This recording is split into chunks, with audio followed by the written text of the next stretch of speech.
Assalamualaikum warahmatullahi wabarakatuh. Selamat pagi, salam sejahtera bagi kita semuanya. Perkenalkan, nama saya Novi Rantika, dosen di program studi Sarjana Farmasi, Fakultas Matematika dan Ilmu Pengetahuan Alam, Universitas Garut.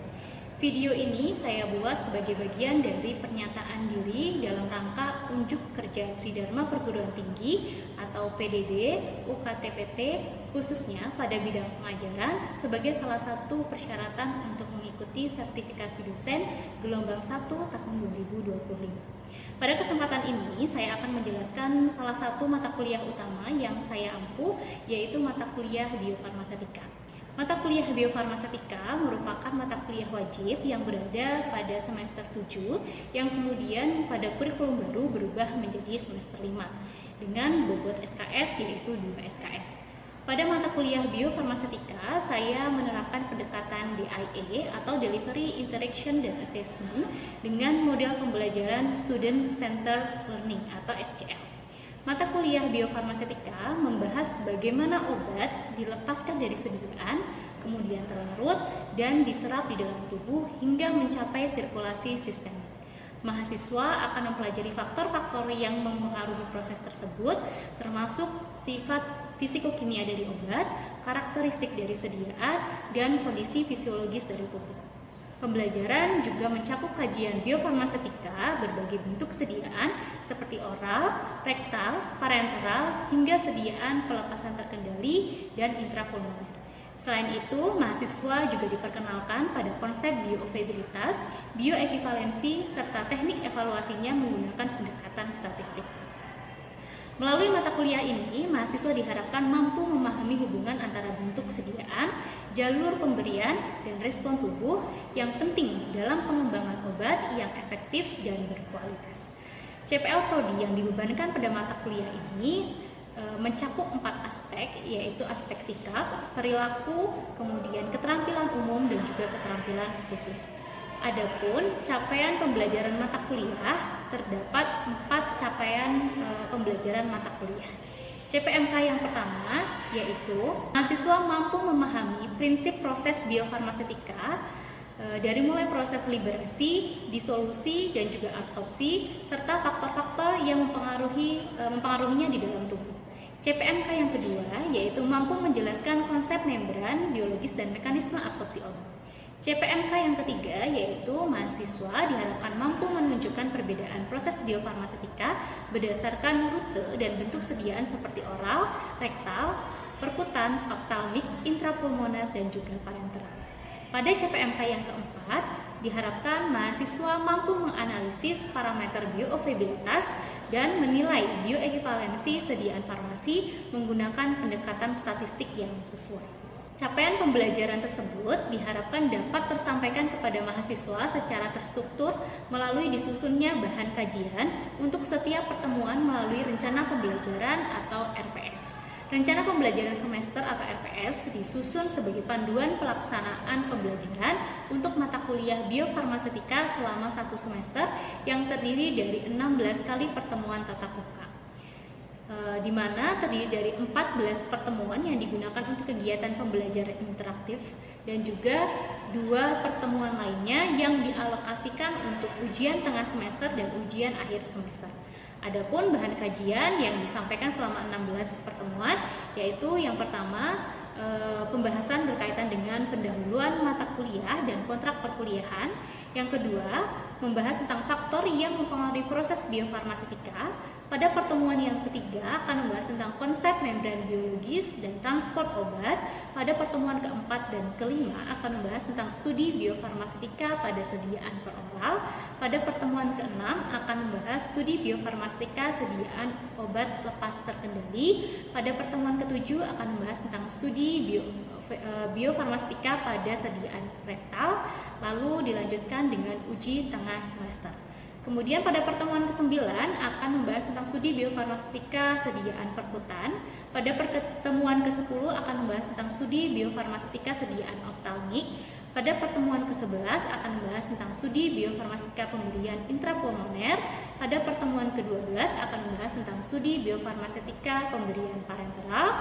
Dilanjutkan pada pertemuan ke-13 dan 14 membahas tentang bioavailabilitas dan bioekivalensi. Lalu dilanjutkan dengan pertemuan ke-15 yaitu analisis data uji bioekivalensi dengan pendekatan statistik, dan ditutup pada pertemuan ke-16 yaitu ujian akhir semester. Untuk mempermudah pengajaran, saya memberikan beberapa pustaka yang digunakan sebagai rujukan. Salah satu diantaranya yaitu buku Biofarmastika Sediaan Farmasi yang ditulis oleh tim dosen yang mengampu mata kuliah biofarmastika. Dan juga menggunakan pustaka lain yang berupa artikel-artikel yang telah terpublikasi untuk meningkatkan journal reading serta update keilmuan bagi saya maupun mahasiswa. Untuk memastikan proses pengajaran berjalan dengan baik, saya menggunakan metode DIA sebagai berikut. Yang pertama adalah pada aspek delivery atau bagaimana saya menyampaikan pembelajaran, di mana proses pengajaran diawali dengan berdoa bersama, kemudian dilanjutkan dengan recall knowledge atau review materi terhadap perkuliahan yang sebelumnya, guna membangun koneksi pengetahuan antara topik yang dipelajari atau yang telah dipelajari sebelumnya dengan materi yang akan dibahas. Kemudian saya menyampaikan capaian pembelajaran pada pertemuan tersebut agar mahasiswa memahami arah dan tujuan dari pembelajaran yang sedang berlangsung. Penyampaian materi dilakukan secara sistematis dengan menggunakan metode pembelajaran seperti PowerPoint dan juga video edukatif untuk meningkatkan pemahaman mahasiswa terhadap konsep yang disampaikan. Dalam proses ini, saya juga melakukan tanya jawab aktif untuk menjaga keterlibatan mahasiswa dan memastikan pemahaman mereka terhadap materi yang disampaikan. Pada aspek yang kedua yaitu interaction atau bagaimana interaksi pembelajaran. Interaksi antara saya sebagai dosen dan mahasiswa dibangun melalui diskusi terbuka selama penyampaian materi. Mahasiswa didorong untuk mengajukan pertanyaan, menanggapi paparan dosen, serta berbagai pendapat terhadap topik yang dibahas. Interaksi ini diperkuat dengan pemberian studi kasus yang relevan, yang kemudian dibahas secara bersama-sama di dalam kelas, baik secara individu maupun kelompok.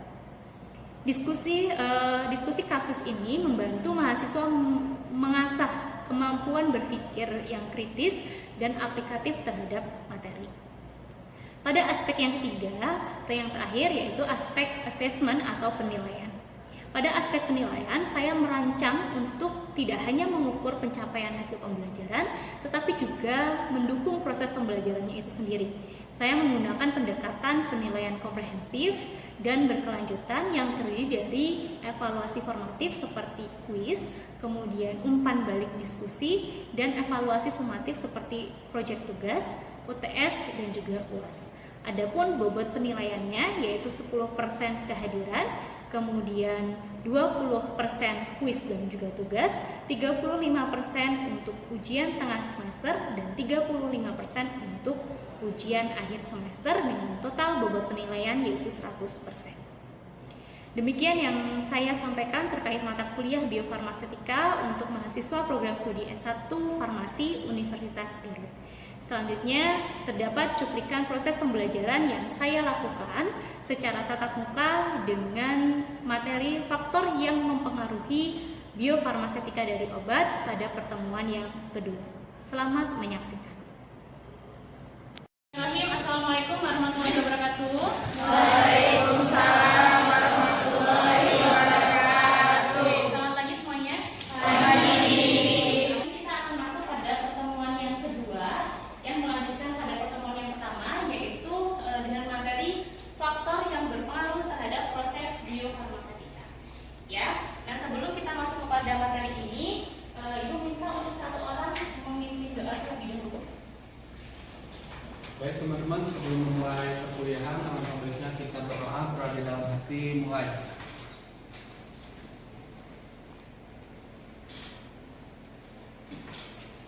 Berdoa selesai. Baik, kita lanjutkan. Ya, sebelum kita masuk pada pertemuan atau materi yang kedua, maka kita coba recall knowledge terlebih dahulu ya, atau review materi terlebih dahulu pada sebelumnya. Masih ingat? Pada pertemuan yang pertama kita membahas tentang apa? Ya, pendahuluan terkait biofarmasetika yang itu menjadi dasar kalian. Nah, ada beberapa pertanyaan terkait dengan recall knowledge pada materi sebelumnya. Yang pertama, ada nggak yang bisa menjelaskan terkait dengan biofarmasetika? Biofarmasetika itu ilmu yang seperti apa? Ya, dan silakan. Jadi biofarmasetika itu adalah ilmu yang mempelajari hubungan sifat psikokimia zat aktif, terus faktor formulasi sediaan obat dan faktor teknologi pembuatan sediaan obat itu sendiri dengan berbagai proses yang dialami obat di dalam tubuh sampai zat aktif masuk ke dalam peredaran darah, yang prosesnya itu diantaranya dari beraksi, disolusi, difusi, dan transfer dan absorpsi. Oke, itu ya, betul sekali yang disampaikan oleh Ajeng tadi ya, bahwa mata kuliah biofarmasetika atau biofarmasetika itu sendiri itu ada 3 poin penting ya, dari mulai sifat fisikokimianya, kemudian apalagi formulasinya ya, lalu apalagi teknologi. Nah, itu juga sangat berpengaruh pada bagaimana obat itu dia masuk ke dalam sirkulasi darah. Nah, tadi disampaikan oleh Ajeng Yuki bahwa ada beberapa tahapan proses biofarmasetika ya, dari mulai proses apa tadi, liberasi, disolusi, dan juga absorpsi. Faktor lingkungan, suhu, tekanan itu dia bisa berubah ya menjadi bentuk kristal yang lain. Nah, dimana ketika dia berubah dari bentuk isi kristal yang pertama kemudian menjadi bentuk isi kristal yang lain, itu akan berpengaruh pada sifat fisikokimianya. Ya, utamanya apa? Kelautannya dia akan berubah, akan berbeda dari bentuk yang awal.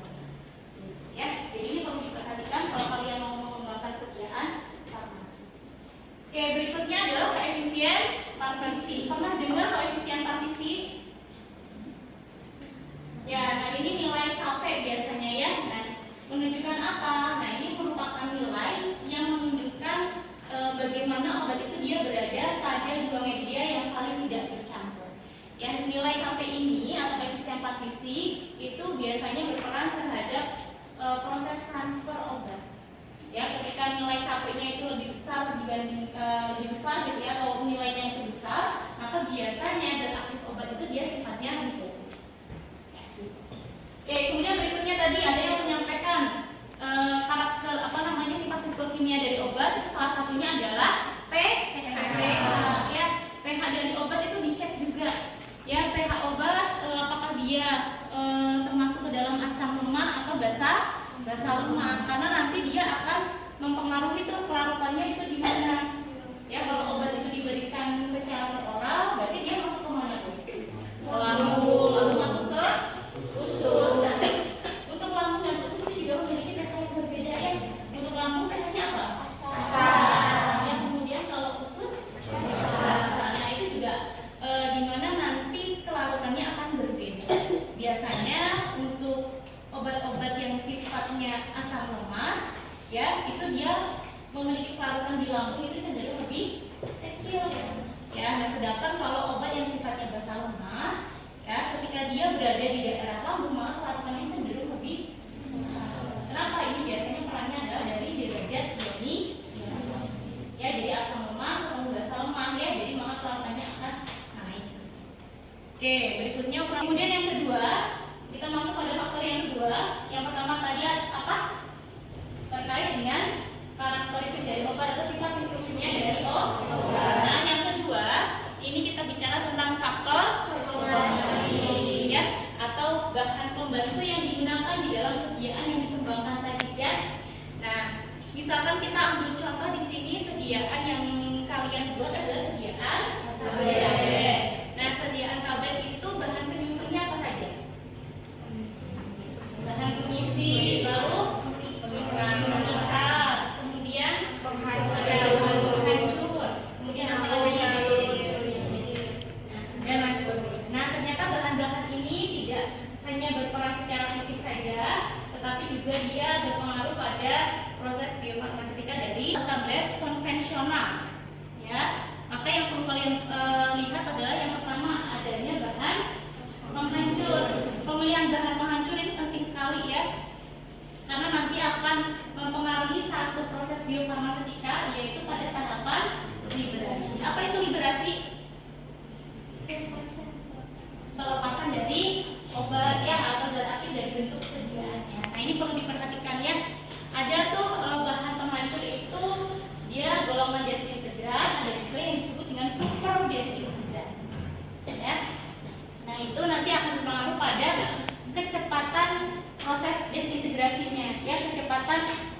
pecahnya tablet gitu.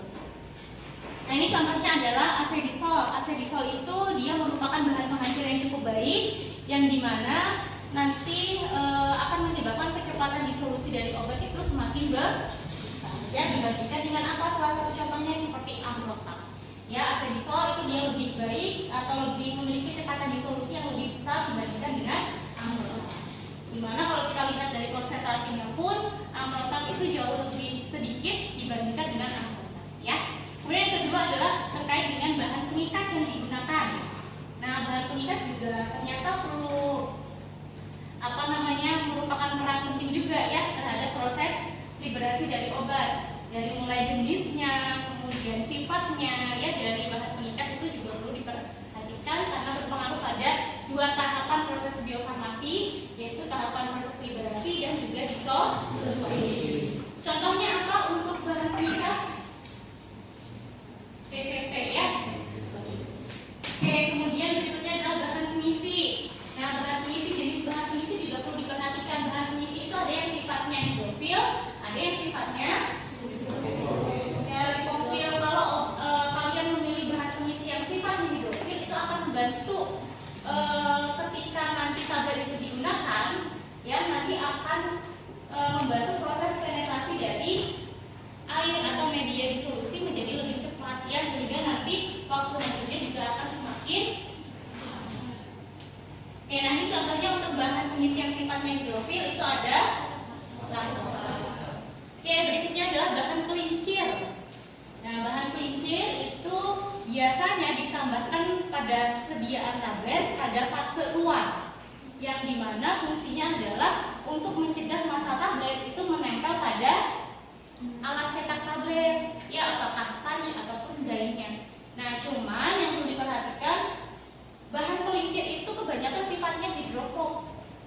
Nah, yang kemudian nanti kalau misalkan konsentrasi pemilihan bahan pelincir itu terlalu besar, yang maka nanti akan menyebabkan tablet itu dia susah hancur. Kenapa? Karena lapisan dari tablet, permukaan dari tablet itu dia sifatnya hidrofob. Ya, kalau dia hidrofob maka nanti akan berpengaruh pada penetrasi dari air. Cenderung lebih susah atau lebih mudah kalau sifat permukaan hidrofob? Susah. Ya, kenapa? Karena ya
Dia menembak, silakan kalian buat dalam metode granulasi apa? Basah atau kering?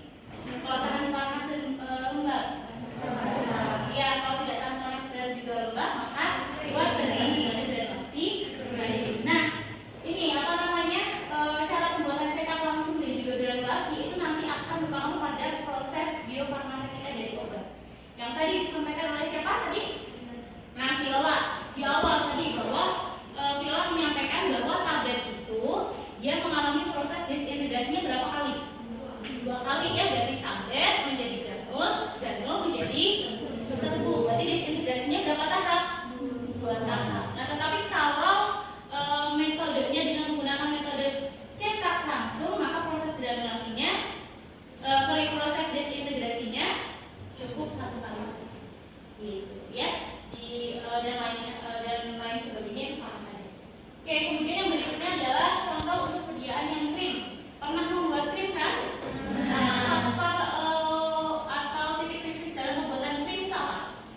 Pengadukan. Nah, pada proses pengadukan, ya, proses pengadukan itu sangat mempengaruhi terbentuknya droplet, ya, ukuran dari droplet atau fase dalam dari sediaan krim tersebut. Ya, jadi perlu dioptimasi ini kalau misalkan kalian mau membuat sediaan krim, ya, kira-kira pengadukannya seberapa cepat dan seberapa lama, gitu. Karena nanti ukuran partikel atau ukuran dari fase dalam itu nanti akan mempengaruhi pada proses penetrasi obat atau proses absorpsi dari obat.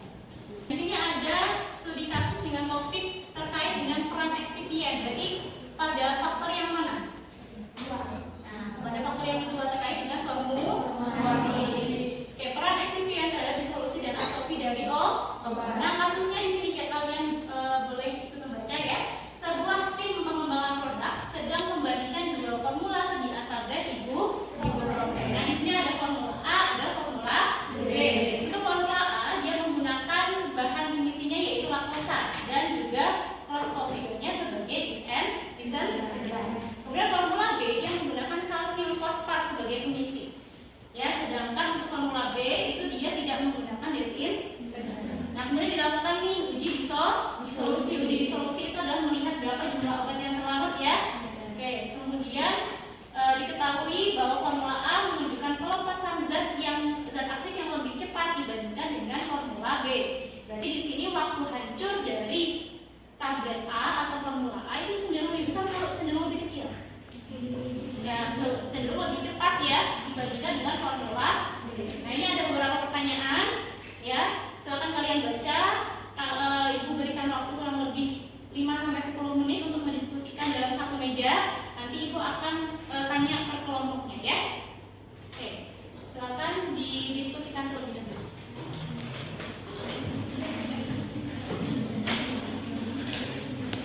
Studi kasus ini, yang pertama adalah apa kemungkinan alasan mengapa formula A menunjukkan pelepasan atau waktu hancur obat yang lebih cepat dibandingkan dengan formula B? Ada yang bisa menjawab? Oke. Karena formula A itu menggunakan laktosa sebagai pengisi yang larut di dalam air. Oke, berarti poinnya di sini formula A terdapat bahan pengisi laktosa gitu ya. Yang dimana laktosa itu kalau kita lihat dari jenis bahan pengisi dia larut di dalam air. Ada yang lain yang mau menambahkan barangkali? Oke. Siapa namanya? Bintang. Alasannya karena formula A juga mengandung disintegran sedangkan formula B. Oke, betul sekali ya. Kalau kita lihat di sini kita bandingkan ya, ada formula A dan formula B. Untuk formula A dia mengandung laktosa. Ya, bahan pengisinya dia larut air. Kemudian formula B dia mengandung desintegran. Desintegran itu apa? Bahan penghancur. Jadi ini perannya penting juga ya kalau untuk disediaan tablet bahan penghancur. Oke, kemudian yang kedua, jelaskan hubungan antara jenis pengisi dan kecepatan disolusi dari obat. Oke, kelompok siapa? Oke, silakan. Apa jawabannya untuk yang kedua ini? Kalau kondisinya air itu bisa mempercepat disolusi, tapi kalau larutnya di dalam air bisa memperlambat proses disolusi. Kayak yang lainnya sepakat tidak? Sepakat ya. Betul sekali yang tadi dijelaskan bahwa jenis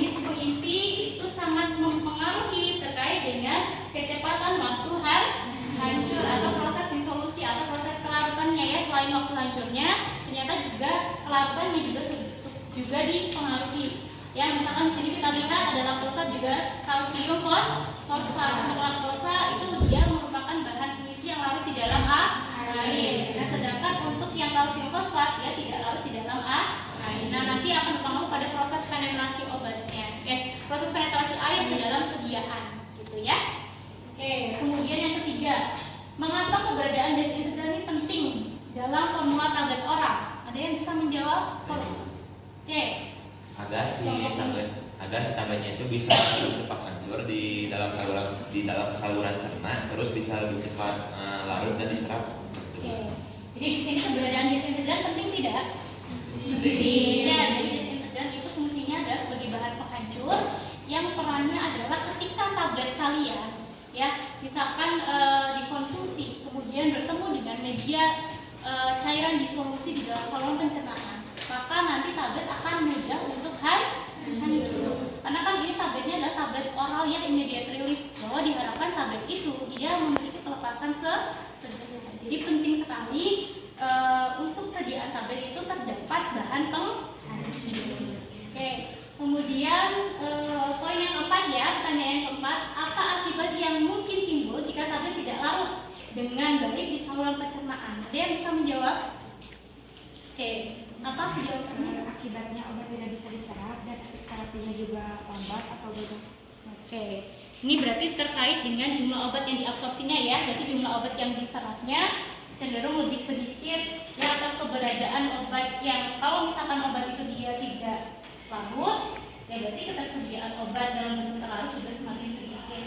Ya, jadi jumlah obat yang terdisolusi semakin sedikit, otomatis nanti ya berarti jumlah obat yang diserapnya pun akan sedikit. Nah, nanti akan mempengaruhi yang namanya ketersediaan hayati dari obat atau nilai bioavailabilitasnya menjadi tidak tercapai. Ketika nilai BA-nya tidak tercapai, nah maka nanti akan mempengaruhi optimalisasi dari atau efektivitas dari obat ya, atau efektivitas terapinya itu menjadi kurang. Oke. Semuanya bagaimana untuk studi kasus yang ini bisa diikuti? Bisa.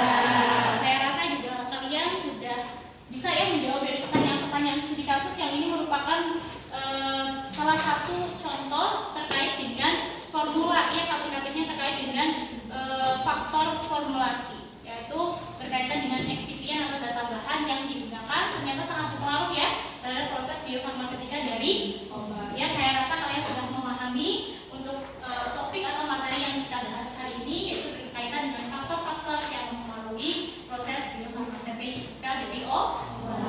Oke, setelah segala perhatiannya, Ibu tutup. Wassalamualaikum warahmatullahi wabarakatuh. Waalaikumsalam warahmatullahi wabarakatuh. Demikian cuplikan pembelajaran mata kuliah biofarmasetika untuk mahasiswa program studi S1 Farmasi Universitas Garut pada pertemuan yang kedua dengan pokok bahasan faktor yang mempengaruhi biofarmasetika dari obat dengan pendekatan interaktif yang mendorong pemahaman konsep dan keterlibatan aktif dari mahasiswa. Saya berharap cuplikan ini dapat memberikan gambaran yang nyata dari strategi pembelajaran yang saya terapkan yang menekankan pada pengembangan pemahaman mendalam dan kemampuan berpikir kritis. Demikian yang saya sampaikan. Wassalamualaikum warahmatullahi wabarakatuh.